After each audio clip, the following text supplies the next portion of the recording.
السلام علیکم میری پیارے ویورز، آج سے ہم شروع کرنے جا رہے ہیں انبیاء سیریز۔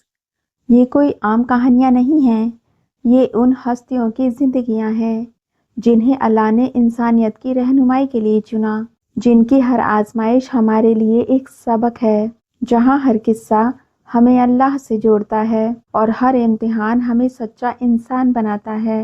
یہاں آپ سنیں گے صبر، ایمان، قربانی اور حق کی داستانیں۔ آج آپ سننے جا رہے ہیں انبیاء سیریز کا پہلا واقعہ، شیطان کا پہلا وار، انسان کی پہلی آزمائش اور اللہ کی سب سے بڑی رحمت، حضرت آدم علیہ السلام کا جنت سے زمین تک کا سفر۔ بسم اللہ الرحمن الرحیم۔ یہ واقعہ اس وقت کا ہے جب اس دنیا میں کوئی انسان نہیں تھا۔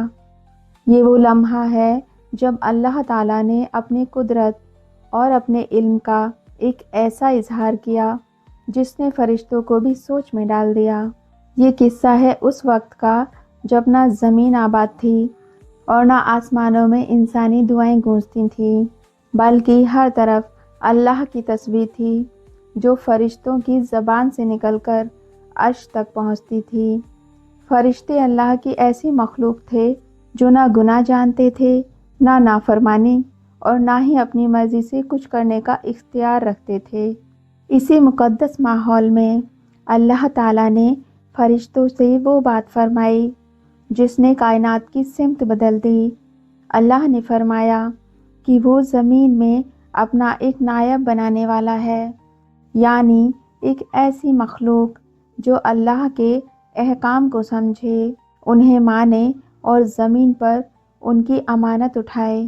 فرشتوں نے یہ بات سنی تو انہوں نے عرض کیا کہ اے اللہ، کیا تو ایسی مخلوق بنائے گا جو زمین پر فساد کرے گی اور خون بہائے گی، جبکہ ہم تیری حمد کرتے ہیں، تیری پاکی بیان کرتے ہیں اور ہر لمحہ تیری عبادت میں مشغول رہتے ہیں۔ اللہ تعالیٰ نے ان کے سوال کا جواب بہت مختصر لیکن بہت گہرا دیا، کیونکہ اللہ نے فرمایا کہ جو میں جانتا ہوں تم نہیں جانتے۔ یہیں سے یہ بات واضح ہو گئی کہ انسان کی بنیاد طاقت یا عبادت پر نہیں، بلکہ اس علم اور شعور پر تھی جو اللہ تعالیٰ اسے عطا کرنے والا تھا۔ اس کے بعد اللہ تعالیٰ نے زمین کی مٹی سے انسان کی تخلیق کا ارادہ فرمایا۔ کہا جاتا ہے کہ اللہ نے زمین کے مختلف حصوں سے مٹی اٹھائی تاکہ آنے والی انسانی نسلوں میں رنگ، مزاج، فطرت ایک دوسرے سے جدا رہے۔ کہیں سے نرم مٹی لی گئی، کہیں سے سخت، کہیں سے سفید تو کہیں سے سیاہ اور کہیں سے سرخ، تاکہ انسان صرف شکل میں نہیں بلکہ سوچ اور تربیت میں بھی الگ ہو۔ اسی مٹی سے اللہ تعالیٰ نے ایک جسم بنایا جو دیکھنے میں مکمل تھا لیکن اس میں ابھی روح نہیں تھی۔ پھر وہ لمحہ آیا جو کائنات کی تاریخ کا سب سے عظیم لمحہ تھا۔ اللہ تعالیٰ نے اس جسم میں اپنی طرف سے روح پھونکی اور اسی پل وہ جسم حرکت میں آ گیا۔ جب روح داخل ہوئی تو سب سے پہلے آنکھیں کھلیں اور آدم علیہ السلام نے اپنے رب کو پہچانا، کیونکہ اللہ نے انہیں پہچان کے ساتھ پیدا کیا تھا۔ جیسے ہی روح پورے جسم میں پھیلی، آدم علیہ السلام نے چھینک ماری اور اللہ کی حمد بیان کی۔ اللہ تعالیٰ نے ان کی حمد کو پسند فرمایا اور انہیں رحمت کی دعا دی، جس سے یہ ثابت ہوا کہ انسان اور اللہ کے درمیان رشتہ شروعات سے ہی دعا اور رحمت کا قائم ہوا۔ یہیں سے آدم علیہ السلام کو وہ مقام ملا جو کسی اور مخلوق کو نہیں ملا تھا۔ اس کے بعد اللہ تعالیٰ نے آدم علیہ السلام کو علم سکھایا، لیکن یہ علم عام نہیں تھا بلکہ ہر چیز کے نام اور اس کی حقیقت کا علم تھا۔ یہ وہ علم تھا جو فرشتوں کے پاس بھی نہیں تھا، اور یہی علم انسان کی فضیلت کی بنیاد بنا۔ اللہ تعالیٰ نے فرشتوں کے سامنے آدم علیہ السلام کو پیش کیا اور ان سے فرمایا کہ اگر تم سچے ہو تو ان چیزوں کے نام بتا دو۔ فرشتے سر جھکا کر بولے کہ اے اللہ، ہمیں وہی علم ہے جو تو نے ہمیں سکھایا، اور ہم اس سے آگے کچھ نہیں جانتے۔ پھر آدم علیہ السلام نے ایک ایک کر کے ہر چیز کا نام بتایا اور اس کی پہچان بیان کی، جس سے فرشتوں کو یہ احساس ہوا کہ انسان کو علم کے ساتھ پیدا کیا گیا ہے۔ اسی علم کی وجہ سے اللہ تعالیٰ نے فرشتوں کو حکم دیا کہ وہ آدم علیہ السلام کو سجدہ کریں۔ یہ سجدہ عبادت کا نہیں تھا، بلکہ عزت اور تعظیم کا تھا، تاکہ انسان کی حیثیت واضح ہو جائے۔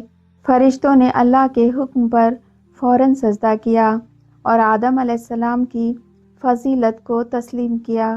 آدم علیہ السلام کو پیدا کرنے کے بعد اللہ تعالیٰ نے ان کی پسلی سے ان کی زوجہ حضرت حوا علیہ السلام کو بنایا تاکہ وہ تنہا نہ رہیں۔ اس طرح اللہ نے انسان کے لیے سکون، محبت اور رحمت کا رشتہ قائم فرمایا۔ پھر اللہ تعالیٰ نے آدم علیہ السلام سے فرمایا کہ اے آدم، تم اپنی زوجہ کے ساتھ جنت میں رہو اور یہاں کی نعمتوں کا بے خوف ہو کر فائدہ اٹھاؤ۔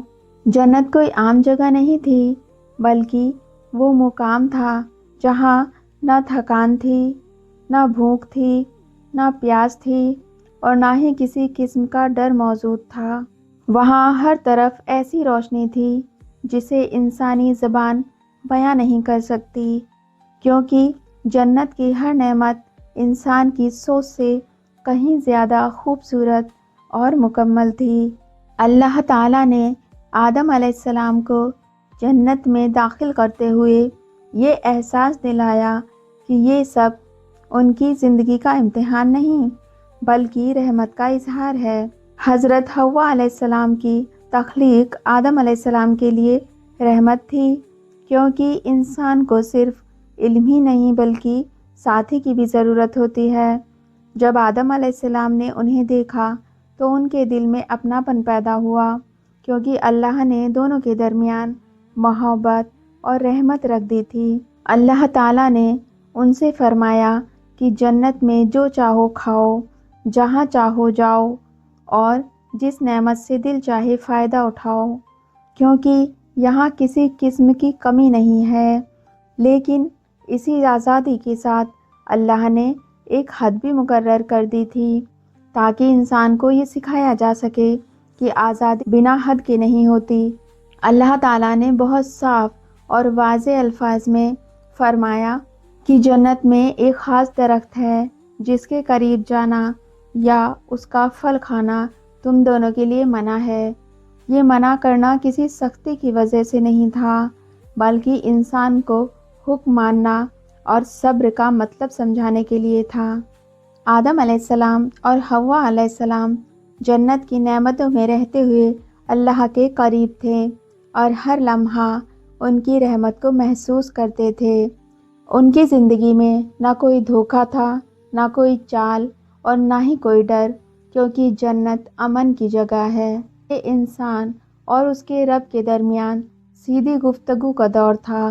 اللہ کا کلام ان کے دلوں میں اترتا تھا اور انہیں ہر بات بنا کسی شک کے سمجھ آ جاتی تھی۔ اللہ نے انہیں یہ بھی بتایا کہ یہ دنیا ہمیشہ کے لیے جنت نہیں ہے، بلکہ ایک مقصد کے تحت بنائی گئی ہے۔ انسان کو یہاں رہ کر سیکھنا تھا کہ اللہ کی اطاعت کیا ہوتی ہے اور اس کی نافرمانی کا انجام کیا ہو سکتا ہے۔ جنت میں رہتے ہوئے آدم علیہ السلام نے ہر نعمت کی قدر کی، کیونکہ وہاں کوئی چیز چھپی ہوئی نہیں تھی، ہر چیز کھلی تھی۔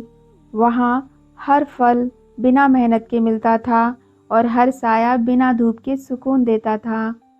اللہ تعالیٰ نے انسان کو جنت میں رکھ کر یہ سکھایا کہ اس کی اصلی منزل کیا ہے اور اسے کس طرح کی زندگی کی تمنا کرنی چاہیے۔ جنت انسان کی فطرت میں بسی ہوئی ہے، اسی لیے ہر انسان کا دل سکون اور امن کی تلاش میں رہتا ہے۔ اس منع کیے گئے درخت کا ذکر بار بار اس لیے کیا گیا تاکہ انسان سمجھ سکے کہ اللہ کا ایک حکم بھی کتنا اہم ہوتا ہے۔ اگر 1000 نعمتیں حلال ہوں اور ایک چیز منع ہو تو انسان کا امتحان اسی ایک چیز سے لیا جاتا ہے۔ آدم علیہ السلام اور حوا علیہ السلام نے اللہ کے حکم کو سنا، سمجھا اور اسے اپنے دل میں رکھا، کیونکہ اس وقت تک ان کے دل میں کسی قسم کا شک موجود نہیں تھا۔ ان کی زندگی اطاعت، سادگی اور اللہ کی قربت سے بھری ہوئی تھی۔ یہ دور انسان کی معصومیت کا دور تھا، جہاں گناہ کا تصور بھی نہیں تھا اور نافرمانی کوئی نہیں جانتا تھا۔ اللہ تعالیٰ انسان کو دھیرے دھیرے ذمہ داری کا احساس دلا رہا تھا۔ یہیں سے انسان کی کہانی ایک نئے موڑ کی طرف بڑھنے والی تھی، لیکن ابھی تک ہر چیز اللہ کی رحمت اور حکمت کے دائرے میں تھی۔ جنت میں رہنا انسان کے لیے ایک سیکھ تھی، تاکہ زمین پر آنے کے بعد وہ اپنی اصل منزل کو نہ بھولے۔ جنت کی زندگی سکون سے بھری ہوئی تھی، لیکن اللہ تعالیٰ نے انسان کو صرف سکون کے لیے نہیں بلکہ ذمہ داری کے لیے پیدا کیا تھا، اور یہی وہ وجہ تھی کہ انسان کی کہانی کو ایک ایسے موڑ پر لایا گیا جہاں اسے اپنے عمل اور اپنے فیصلوں کا احساس ہو۔ آدم علیہ السلام اور حوا علیہ السلام سے ایک ایسا عمل ٹوٹا جو اللہ کے حکم کے خلاف تھا، اور یہی وہ لمحہ تھا جب انسان نے پہلی بار اپنی کمزوری کو محسوس کیا۔ اللہ تعالیٰ نے آدم اور حوا علیہ السلام کو جنت میں ہر نعمت عطا کی تھی، بس جس ایک درخت کے قریب جانے سے منع کیا تھا، شیطان نے وسوسہ ڈال کر انہیں بہکایا۔ کبھی ہمیشہ کی زندگی کا لالچ دیا، کبھی فرشتوں جیسا بننے کا خواب دکھایا۔ اسی وسوسے میں آ کر انہوں نے اس منع کیے گئے درخت کا پھل کھا لیا۔ جیسے ہی یہ ہوا، انسان کے دل پر ایک بوجھ سا آ گیا اور ذمہ داری کا احساس پیدا ہوا۔ انہیں یہ سمجھ آ گیا تھا کہ اللہ کا حکم صرف سننے کے لیے نہیں بلکہ ماننے کے لیے ہوتا ہے، اور اس کی نافرمانی کا اثر دل اور روح دونوں پر پڑتا ہے۔ اللہ تعالیٰ نے انہیں پکارا اور ان سے پوچھا کہ کیا میں نے تمہیں اس درخت کے پاس جانے سے منع نہیں کیا تھا، اور کیا میں نے تمہیں یہ نہیں بتایا تھا کہ انسان کے لیے کچھ حدیں مقرر ہیں۔